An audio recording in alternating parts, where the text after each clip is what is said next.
Good morning and welcome. I'm Chris Allender, and I get to be your worship associate today. Whether the Unitarian Church of Evanston is your spiritual home or you are seeking comfort and connection in uncertain times, we are grateful you are with us. We are an inclusive and welcoming community seeking truth in love and striving to nurture the human spirit for a world made whole. We are guided by our principles and values, which remind us in every moment and through every challenge that each of us is worthy of love and that we are all connected through the vast and beautiful web of existence. Together, let us remember our kinship with one another, and may we hold one another in heart and mind with tenderness and careful attention. There are many links of connection in the description below of the YouTube live stream, including the order of service credits, ways to support our mission, and to be added to our email newsletter list. A few announcements. The beginning Tai Chi class is welcoming new students for a 6-week session. Please refer to this week's newsletter for more information and to register. We will be reopening our sanctuary for Sunday morning worship and faith formation next Sunday, February 13th. We hope to see more of you in person, and we will continue live streaming our worship and some of our faith formation activities as well. Today, after worship service, please join us for a virtual Kinship Time from 11:15 to 11:35. Following Kinship, our faith formation hour includes the forum group meeting virtually at 11:35 for What Makes a Good UCE Leader with guests Sally Parsons, Kathy Diamant, and Janice Milanovic from Nominating and Recruiting. You can find a link to join in the newsletter and in the comments section on the live stream. The junior and senior high youth will meet at the Ecology Center at 11:30 for a winter walk and hot cocoa. And all ages are invited to gather at Lovelace Park at 1 p.m. for sledding fun. Finally, please save the date Saturday, February 26th at 7 p.m. for our Pledge Drive kickoff celebration. This will be an online gathering featuring performances by talented members of our congregation.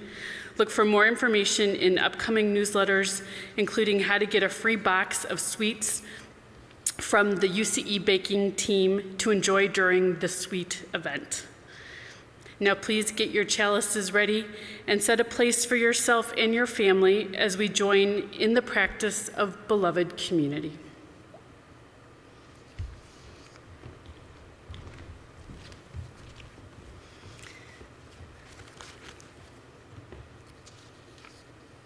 Good morning.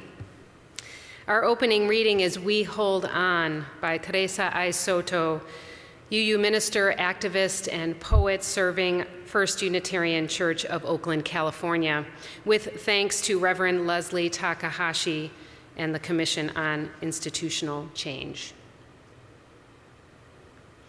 There is a moment before dawn when the night is firmly in charge of the sky.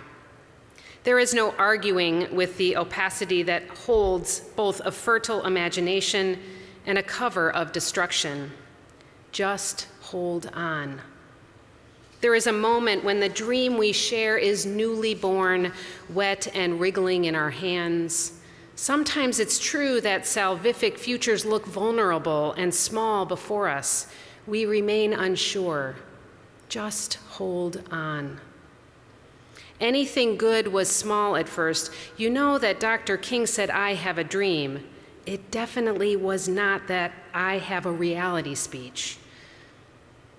It was real in a different way that could be felt, that could be shared. They held on. That dreaming speech happened in August 1963, and you know what came before was April, a letter from a Birmingham jail. One moment did inform the other, but the future being built could not be known with certitude. They held on. We gather, Unitarian Universalists, certain only of our power to be human, finding ourselves committed to keeping our word and being our covenant. And when we fail to keep our promises, we don't throw them away, labeled as impossible. We take up our courage. We begin again. We hold on. Sprinkled in the wind, we can hear the question, if we are not white supremacy shaped into religious robes and rituals, then who are we? We are present, both in attention and in the answer. We are here. We hold on.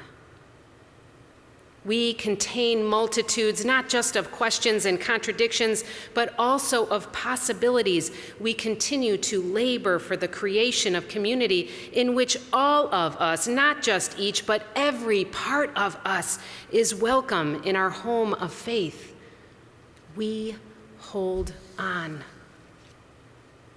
Welcome to worship.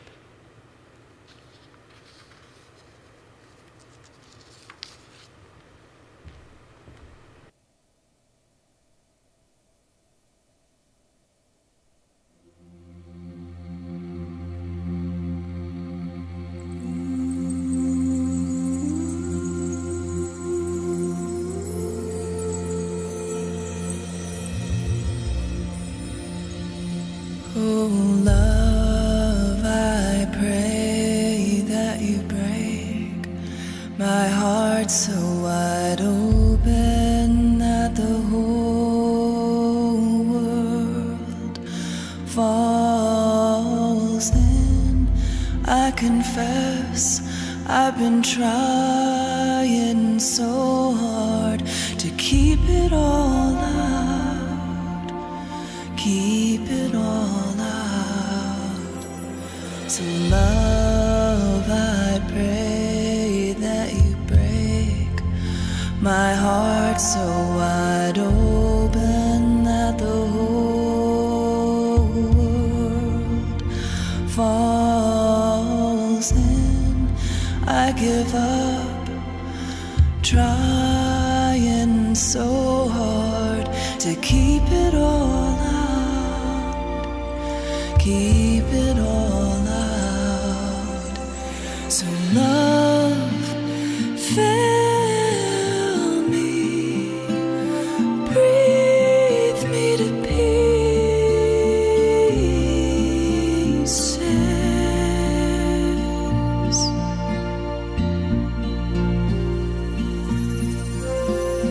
Love, I pray that you break my heart so wide open that the whole world falls in.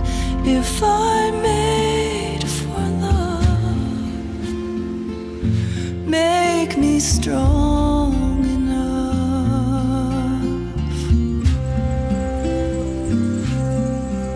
And when I need to hide, love, hold me in your grace until I feel safe. Then love, fill me, breathe me to pieces.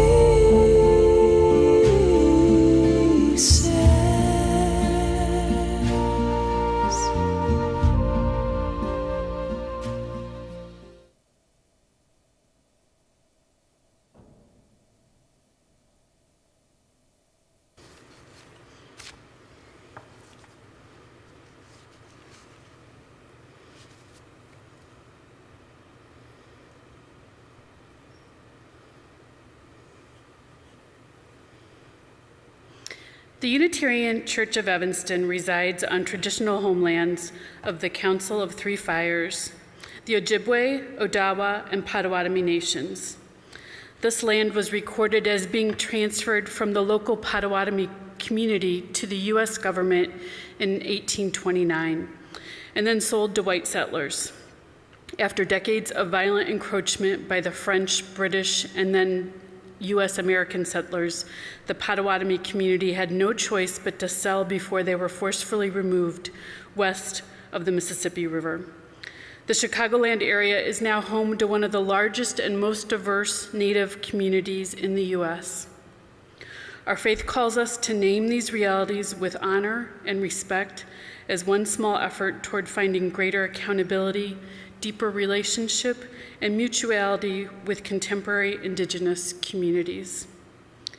For the land which we use as sacred space, for the animals and plants that have been sustained by this land, our power to be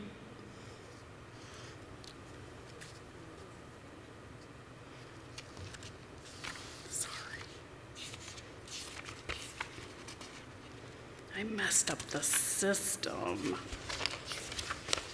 All right, here we go. I'm going to back up just a little bit. Our faith calls us to name these realities with honor and respect as one small effort toward finding greater accountability, deeper relationship, and mutuality with contemporary Indigenous communities. For the land which we use as sacred space, for the animals and plants that have been sustained by this land, and for our ancestors and descendants who are and will become part of the earth.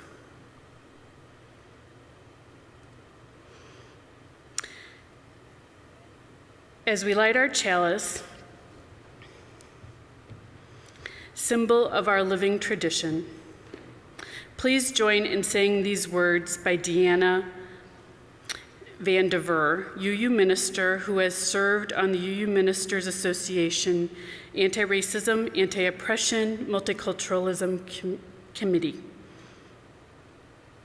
We light this chalice, symbol of our faith alive in this world, naming our vision of collective liberation and daring to remember each other into beloved community. Please join in saying the words of our covenant.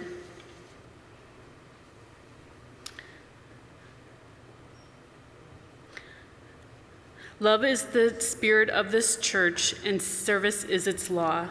This is our great covenant, to dwell together in peace, to seek the truth in love, and to help one another. Before our hymn, please take a moment to introduce yourself in the chat if you haven't already.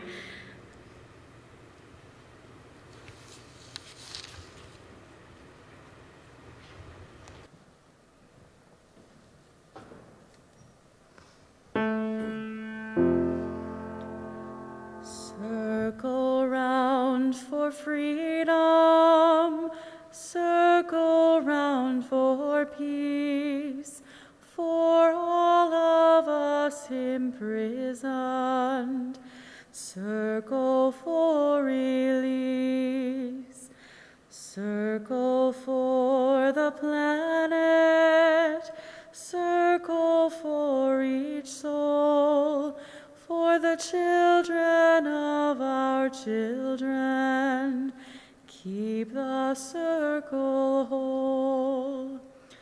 Circle round for freedom, circle round for peace, for all of us imprisoned, circle for release, circle for the planet, circle for each soul, for the children of our children, keep the circle whole. Circle round for freedom, circle round for peace, for all of us imprisoned, circle for release, circle for the planet, circle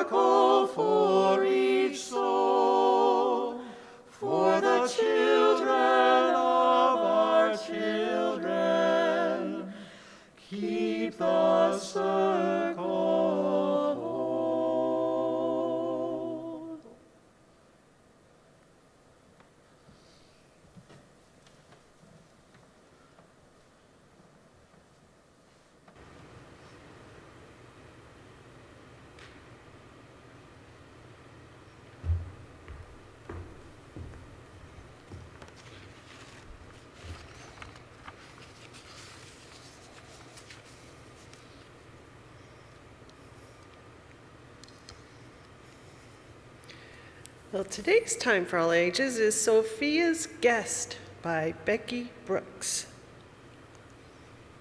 Once upon a time, there was a teacher named Sophia.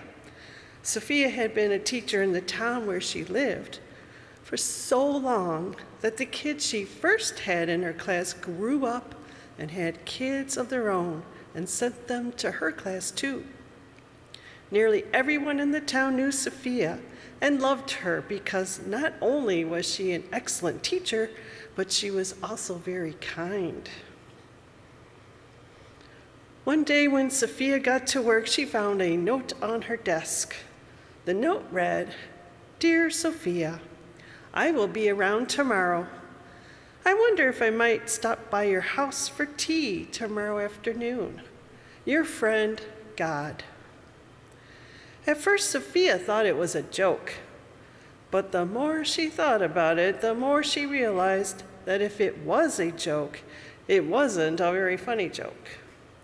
And she couldn't think of anyone who would play a joke on her like that. Then she thought, what if it wasn't a joke? What if God really was going to come to her house tomorrow afternoon? Sophia thought she should get ready just in case. On her way home from work, she stopped by the store and bought one of those mats that people put on their front porch that says in big letters, "Welcome." When she got home, she cleaned her house from top to bottom. She brought in fresh flowers from the garden and put them in a vase in the living room. She cleaned and cleaned until everything was sparkly. In the morning, Sophia realized she didn't know what God liked to eat, so she baked bread and made a casserole and fruit salad and baked some cookies too. And what about the tea? Did God like hot tea or cold tea?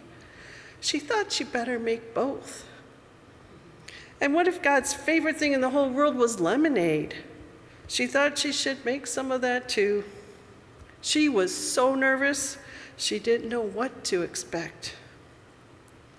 Just then, there was a knock at the door. Sophia's heart went pat, pat, pat. She took a deep, big breath and opened the door slowly. And on the other side was the mayor of the town. "Hello, Sophia. I was walking by and smelled the delicious fresh-baked bread." Sophia said, "I'm so glad you're here. Come in, come in. I'm expecting a very important visitor who you might want to meet. Please come in and make yourself at home." Sophia and the mayor sat having a nice discussion when there was a knock at the door. Sophia's heart went pat, pat, pat. She took a deep breath, opened the door slowly, and on the other side was a group of children from her class. "Hello, Miss Sophia. We were walking by and noticed the smell of fresh-baked cookies." Sophia said, "I'm so glad you're here. Come in, come in. I am expecting a very important visitor who you might want to meet. Please come in and help yourself to some cookies." The children were giving the mayor some much-needed advice when there was a knock on the door. Sophia's heart went pat, pat, pat. Deep breath, open the door. It was the entire Women's Covenant group from church. "Hello, Sophia. We heard the tea kettle and laughter and thought you were having a party." Sophia said, "I'm so glad you're here. Come in, come in. I am expecting a very important visitor who you might want to meet. Please come in and make yourself at home." All afternoon, people stopped by Sophia's house, lured by the yummy smells and happy sounds. The townspeople filled her house upstairs and downstairs and overflowed into the backyard and the front yard. As they got hungry, they made dinner together and ate as the sun set and the moon rose. It was a great party. People were playing games and telling stories and baking and playing music and talking together. Sophia had such a nice time that she completely forgot about her very important guest. Even as she waved goodbye to her friends at the end of the night, she felt only contentment at having such a lovely party. In the morning, though, Sophia woke up and remembered everything. She was confused. Whatever had happened to God? All during her walk to work, she tried to figure out what had happened. Along the way, she smiled and waved to people as she passed in and to the party from the night before she had seen, and she thought to herself that she really should do that again sometime. And when Sophia arrived to work, she was surprised to find yet another note on her desk. It read, "Dear Sophia, I had such a wonderful time yesterday. The bread was delicious. The cookies were divine. Tea mixed with lemonade is my very favorite. Thank you for being such a wonderful host. I hope we can do it again soon. Love, God."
Thank you, Kylie and Lynn and Rob, for adding so much to our service today. What a joy.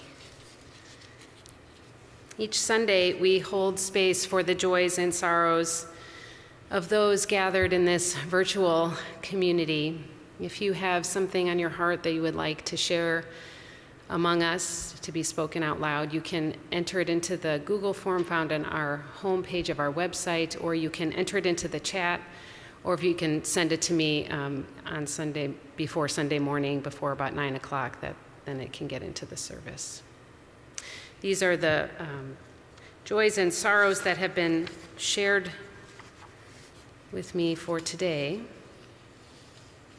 Melanie Kitchener shared that today, February 6th, is the 99th anniversary of her mother's birth.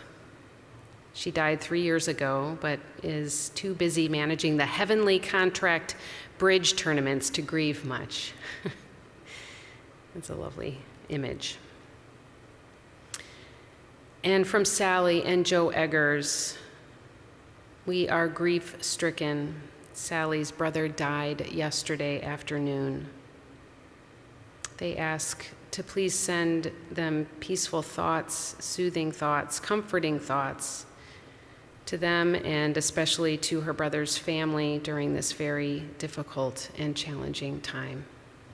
We are holding you in love and care, Sally and Joe.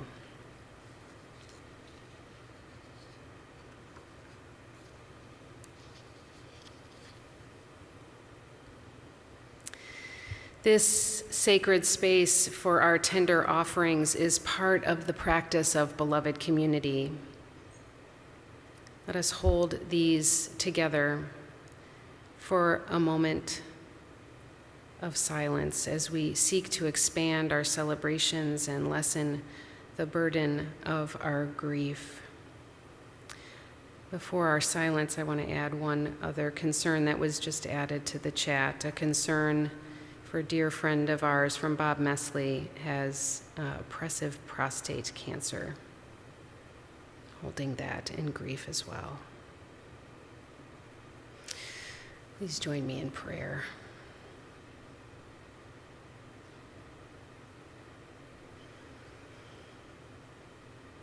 This prayer is written by Reverend Kathleen McTeague, the former director of the UU College of Social Justice. Here in the refuge of this Sabbath home, we turn our busy minds toward silence and our full hearts toward one another.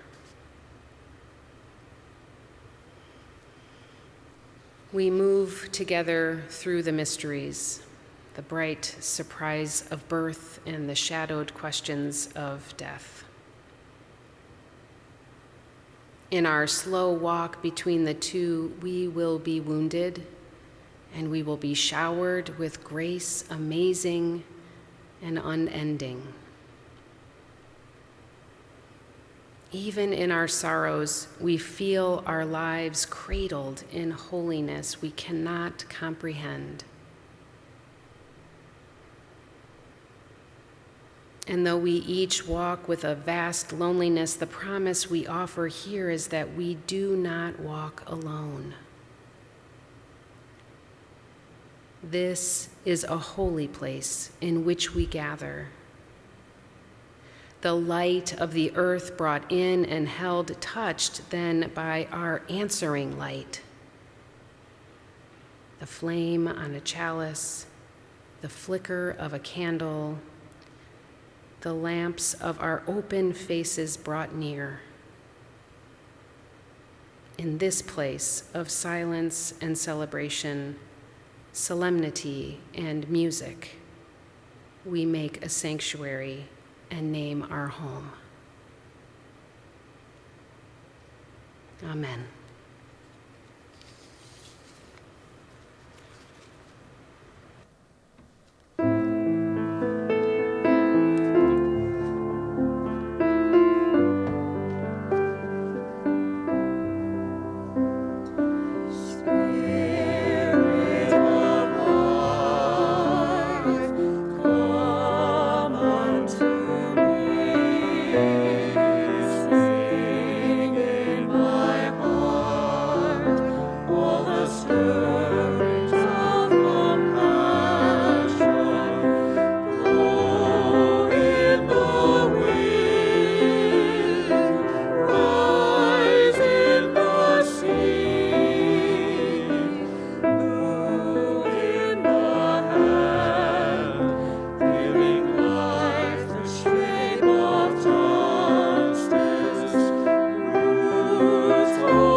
As we say in our covenant each Sunday, service is our law.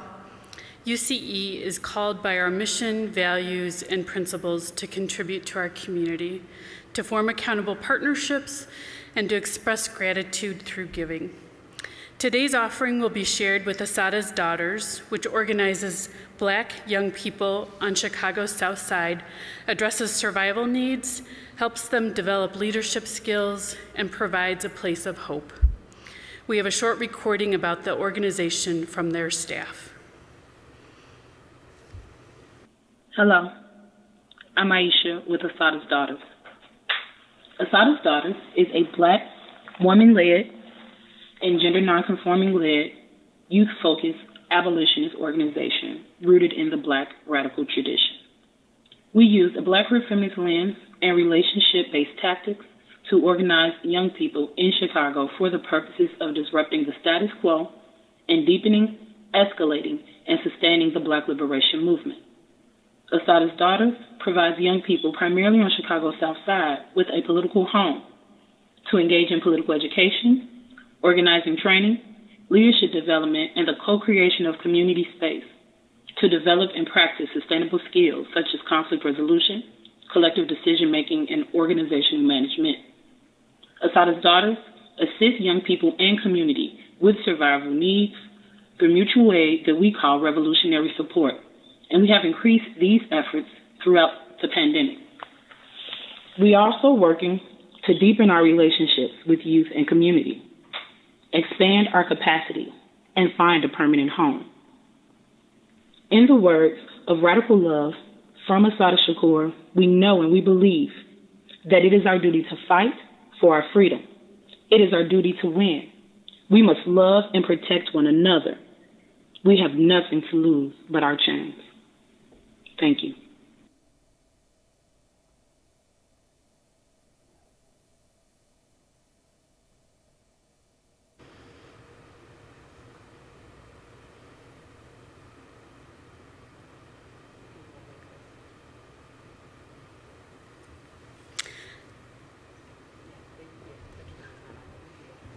There are ways to further assist the organization through volunteering and in-kind donations. Please check out the suggestions on Real's Realm post or on UCE Social Action Facebook page and in next week's newsletter. You may text to give, mail in a check, or give from our website. If you write a check, please indicate in the memo line if your check is for the shared offering, pledge, capital campaign, or some other giving. Please give as generously as you are able, and may what you give bring you joy.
We have two readings from the chapter on theology from the Widening the Circle report. The first is from an essay by one of the commission members, Mary Byron, called "The Joy in the Spiritual Work." And the second is from the section on backgrounds and trends within Unitarian Universalism. My UU faith has, well, this is the piece by Mary Byron. My UU faith has been an important part of the spiritual journey of my life. I believe in our principles and our way of expressing them publicly, advocating for the world of justice, equity, and compassion as we know is possible. And we know this world is not yet here, which calls us into doing the work that is needed to create it. This is one part of why I do anti-racism work. It may be a simple statement to say my faith calls me into action, and it is sometimes not easy to live. As a white person, I have needed to do a lot of deep spiritual work on myself. Unlearning the ideas of supremacy that I have absorbed from our culture is so much harder than learning about injustice. Yet I know we won't move away from our comfort in white supremacy until we unlearn and dismantle it in our lives. I do this work because I am so curious about what we might yet build together. My fellow commissioner, Reverend Dr. Natalie Fenimore, speaks of dreaming of a Unitarian Universalism that does not yet exist. None of us knows what transforming our congregations into truly multicultural expressions of our faith will be. I relish the opportunity to create something new, and this is what keeps me in this work with you. And the second reading. It can be said that contemporary Unitarian Universalism, as lived as a living tradition, has two commitments: freedom of belief and its orientation towards inclusion, interdependence, and justice. These two commitments have shaped our faith tradition in positive ways and also led to some problematic dynamics. Freedom of belief promotes diversity of thought in our communities and fuels the responsible search for truth and meaning that leads toward beloved community.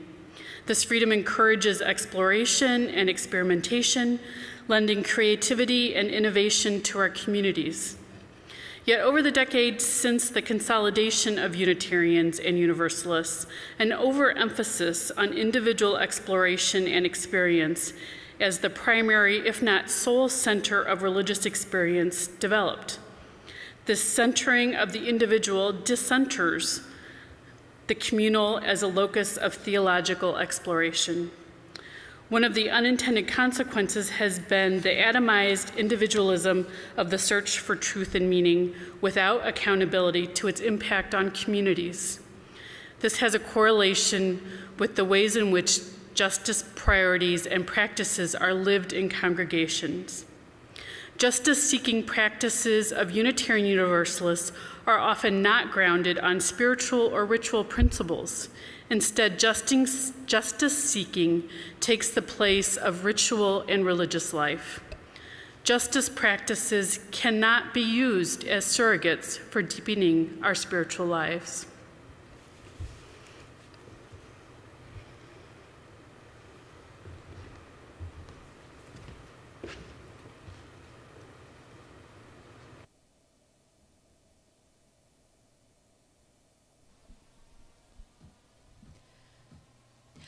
Hope comes from the place where the hurt comes. I said, hope comes from the place where the hurt comes. I said, hope comes from the place where the hurt comes. I said, hope comes from the place where the hurt comes. I said, hope comes from the place where the hurt comes. I said, hope comes from the place where the hurt comes. I said, hope comes from the place where the hurt comes. I said, hope comes from the place where the hurt comes. The part of you that is not alright, yeah, is also the part that loves the light.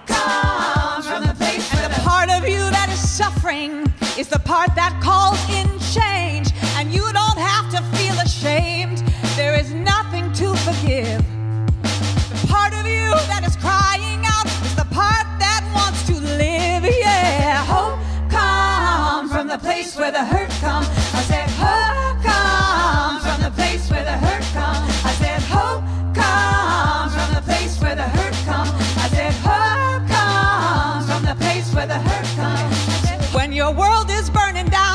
Well, getting hot is a sane reaction, but one in need of action, because your spirit needs protection. So gather up your sinew and gather up your faction. Hope is not a feeling, hope is an action. I said, hope comes from the place where the hurt comes. I said, hope comes from the place where the hurt comes. I said, hope comes. We are not all right. I said, hope comes. We are not all right. Where the hurt comes. I'm gonna fall down on my knees. That's not living. I'm gonna say, will you help me, please? That's not living. I'm gonna say I'm not all right. That's not living. I'm just trying to make it through this night. Yeah. That's not living. I'm gonna fall down on my knees. Yeah. Oh, will we say, help me please? Help me please. We can say, hey, we are not all right. We are not all right. We can help each other get through the night.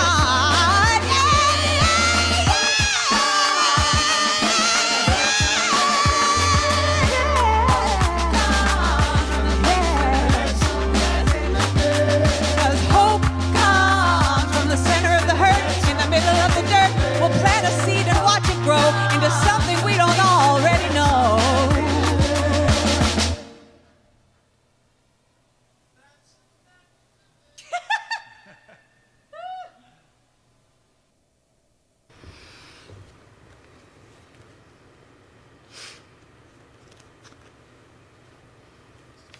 Feeling so grateful for the vast cloud of creative forces that is artists and musicians and poets and performers that enrich our lives so much. I'm just feeling that so deeply today. So thank you to all. Thank you to those who have created work online for us to get behind. Why is there suffering? Was one of the questions raised in our What Do You Believe class a few weeks ago. It is a difficult question to answer, one that has been asked for millennia, and one which can be transformed into a praxis of meaning-making. We may not be able to solve the riddle, why do we suffer, but we can think and ask and talk and work together to draw meaning out of our suffering and to transform it with and for each other. Hope comes from the place where the hurt comes, sang Abigail and Sean Bankson. Out of our pain and heartbreak, possibility and transformation can emerge if we are dedicated to belonging to one another. When we claim the truth that we are not all right, we can move in greater solidarity to a place of being more all right, more at peace with ourselves, with each other, and the world. This month, we are exploring in greater depth some of the topics in the study from the Commission on Institutional Change, titled Widening the Circle of Concern. This report was introduced to the General Assembly of the Unitarian Universalist Association and subsequently to this congregation in 2020. And then, since then, several groups here, including the Board of Trustees, have been discussing the contents chapter by chapter. The report was written after 3 years of collecting stories and data from people with marginalized identities in our movement. Black, Indigenous, people of color, trans people, and people with disabilities were interviewed and invited to share their experiences of heartbreak within our religious movement. It is the compilation of thousands of hours of hard emotional labor, and it is a valuable resource, a gift that we are charged to use as we strive to heal harm, the harm done within our walls, and to build a practice of beloved community. Out of the hurt and pain of these stories, truth and hope may emerge if we continue to collectively learn from them. As part of our Faith Formation Hour for all ages, some have gathered on the third Sundays of the month to discuss the Widening the Circle of Concern report, and we started with an easy topic for UUs, theology. Truthfully, theology can be a hard word for many Unitarian Universalists to embrace, especially those who identify as humanist, atheist, or agnostic. Theology, simply defined as the study of God, is hard to take if you don't believe in God. But I invite us to think about theology more broadly. We could think of theology as the study of the divine, or the study of the concept of God. Clearly a concept that has captured the human imagination and serves a global purpose, whether we believe in a higher power or not.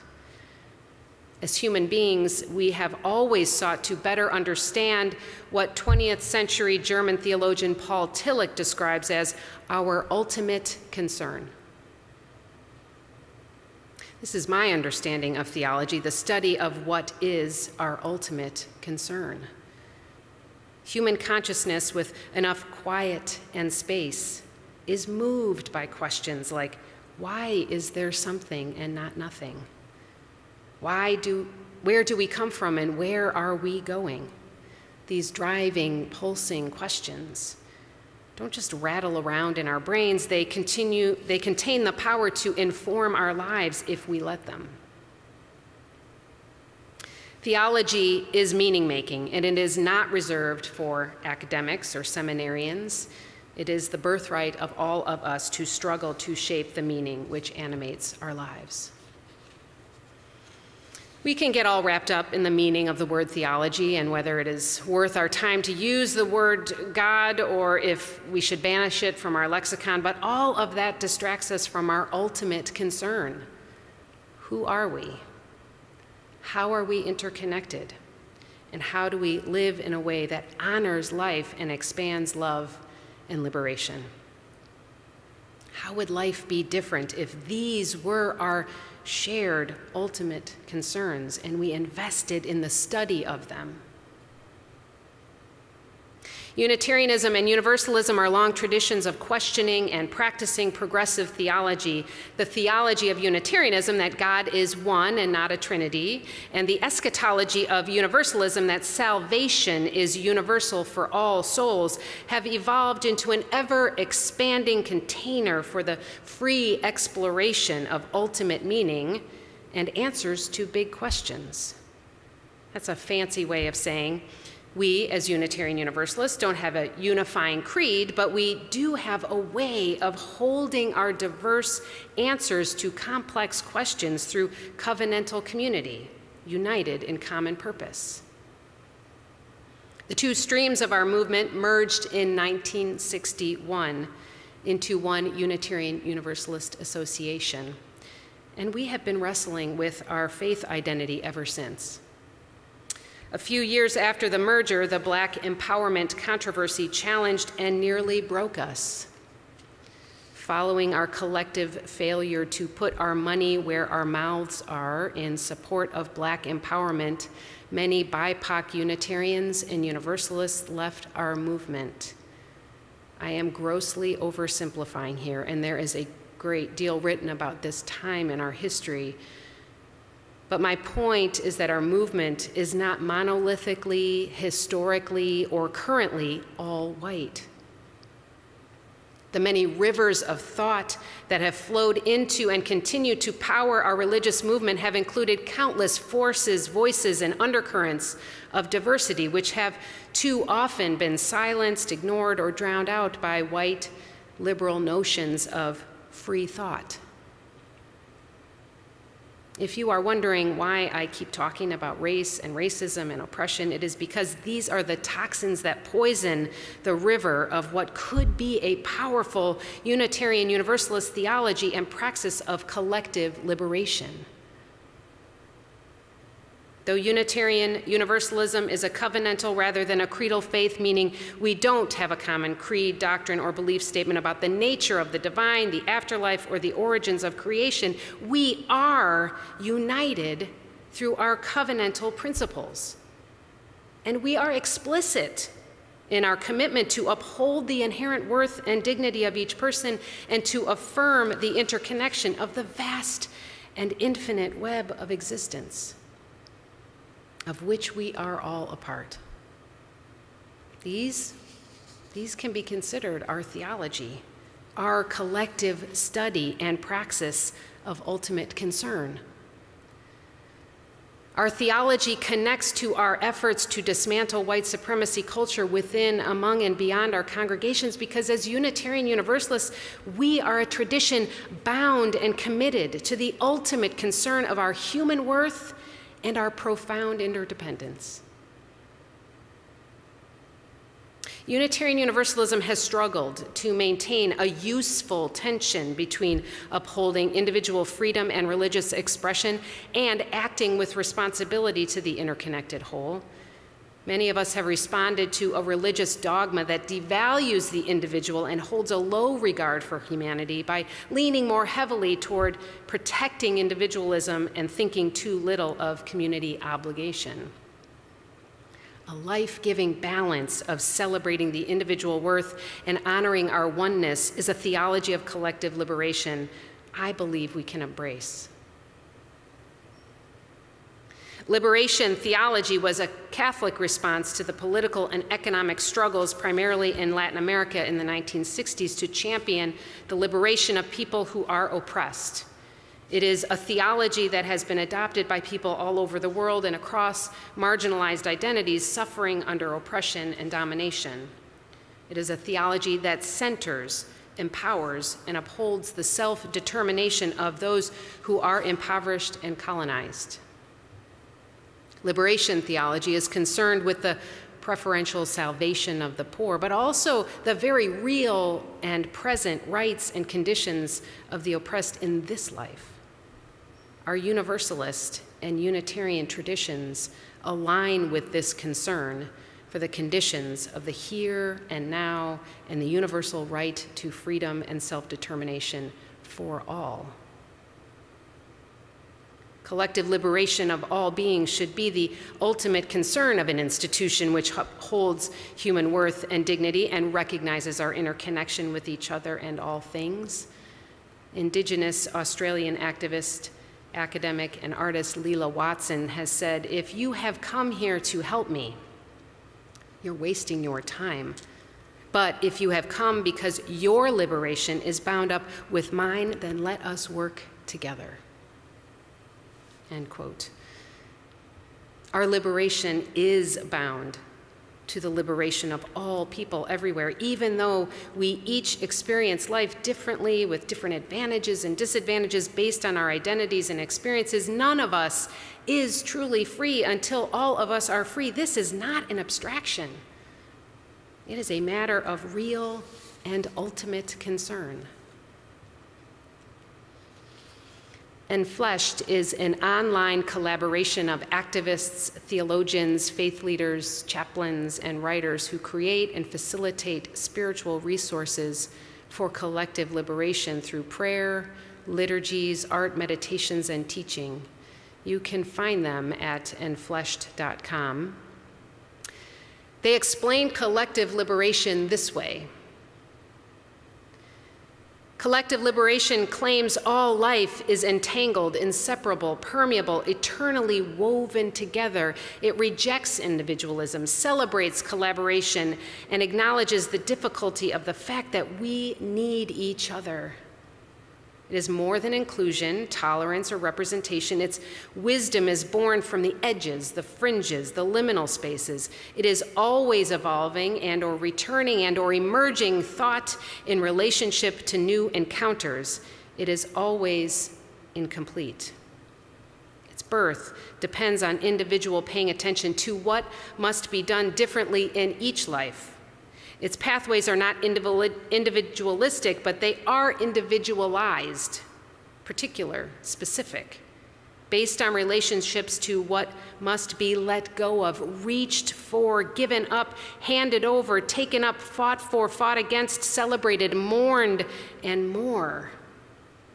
This collective liberation where everyone thrives with access to resources, with agency and no fear of violence, with the right to rest and play and create freedom from exploitation requires spiritually laboring today. End quote. If we, as Unitarian Universalists, are ultimately concerned with both individual human worth and the interdependence of the whole, we should be ultimately concerned with the ways in which all of us are or are not living with worth, dignity, and liberation. If our spiritual well-being and our humanity is connected to the spiritual well-being and humanity of every other person, then my ultimate concern is connected to your ultimate concern and to the ultimate concerns of every single one. We must ask ourselves what being interconnected with all requires of us in terms of breaking the bonds of oppression and how we expand liberation for all of us. What is it that we must let go of, reach for, give up, hand over, fight for, celebrate, and spiritually labor for? And within our congregation, we must ask in what ways we could more fully sustain the minds, bodies, and souls of all who would seek to join in the endeavor of nurturing the human spirit for a world more just, equitable, liberated, and whole. Living a theology that prioritizes collective liberation for all means practicing in every aspect of our lives a fundamental belief that we are interconnected and that each of us has inherent worth and dignity. How does that show up in our congregational life? How does it show up in our language, in the words that are acceptable or not in our gatherings? If we are uncomfortable talking about concepts such as God, religion, church, the soul, are we truly open to all people, or do we have an unwritten rule about whose religious freedom we are comfortable with? What are we missing when we just want to do social justice without the spiritual grounding that deepens our commitment to making the world more whole and equitable? There are those who are living every day with the risks and the costs of injustice because of the color of their skin, because of their education, their disability, their gender identity and expression. Who are we leaving out when we fail to consider the spiritual sustenance of those who bear those costs? When theology, God, prayer, spirituality are forbidden topics, are we hampering our ability to build the beloved community? When we seek to build relationships with community partners, to coordinate volunteers for service projects, to talk to our legislators about environmental justice, how might those efforts be enriched if they were grounded in a theology of collective liberation? If you haven't seen the latest Disney film, Encanto, I encourage you to watch it if you can. I love it so much. Without giving away too much, it is the story of a family in Colombia whose unique gifts allow each of them to contribute to the well-being of the family and the community in their own way. All but the main character, Mirabel, whose gift is not revealed as the others were. She instead learns, as the story concludes, that her gift is recognizing the value of others, the wholeness and brokenness in each, and bringing those broken pieces into a beautiful, imperfect, collective whole. When our aspirations are tied to the belief that we are all connected, that our liberation is bound to one another, so much is possible. As we continue our congregation-wide study of the Widening the Circle report, let us strive to continue to connect our aspirations to the belief that we are bound to one another within, among, and beyond this congregation. Let us pay attention to the recommendations that this resource offers. Let us wholeheartedly re-engage in theologically grounded conversations, claiming and celebrating our theological legacy and centering the voices of Black scholars, Indigenous scholars, and scholars of color in worship, faith formation, and leadership development. Being the place where you can believe whatever you want is not a sustainable identity, and it does not grow our capacity to build meaningful relationships or expand our ability to work for justice. We need to explore and articulate what ultimate concerns bind us to a commitment to collective liberation. And let us deepen our understanding of our theological legacies and our commitment to welcoming and affirming those who have been marginalized in our larger society and within our communities. We need to support the development of rituals and practices of healing within Black, Indigenous, people of color communities, and share those rituals and practices in our worship and community gatherings. I believe we can be a people gathered around the ultimate concern of collective liberation. I believe we can commit ourselves to the spiritually and theologically sustained struggle to free each other and all, to expand love and joy for everyone. This is not a dismissal of those who don't believe in God. Please hear me. This is an encouragement to widen the conversation of ultimate concern, to pay attention to the voices included or excluded from that conversation, and to how that conversation can inform our mutual thriving.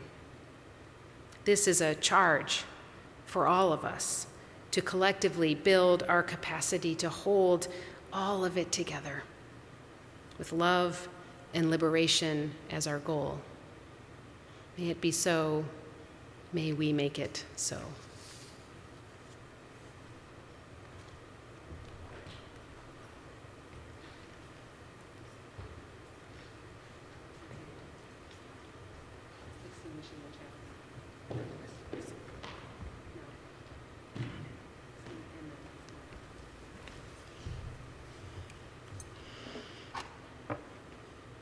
As we extinguish the chalice, please join in saying these words. Though the flame is extinguished, we carry with us the warmth of community, the light of truth, and the fire of commitment until we are together again.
Beloveds, let us together practice a radical and revolutionary theology of collective liberation, of love that makes us truly whole and offers healing to the world.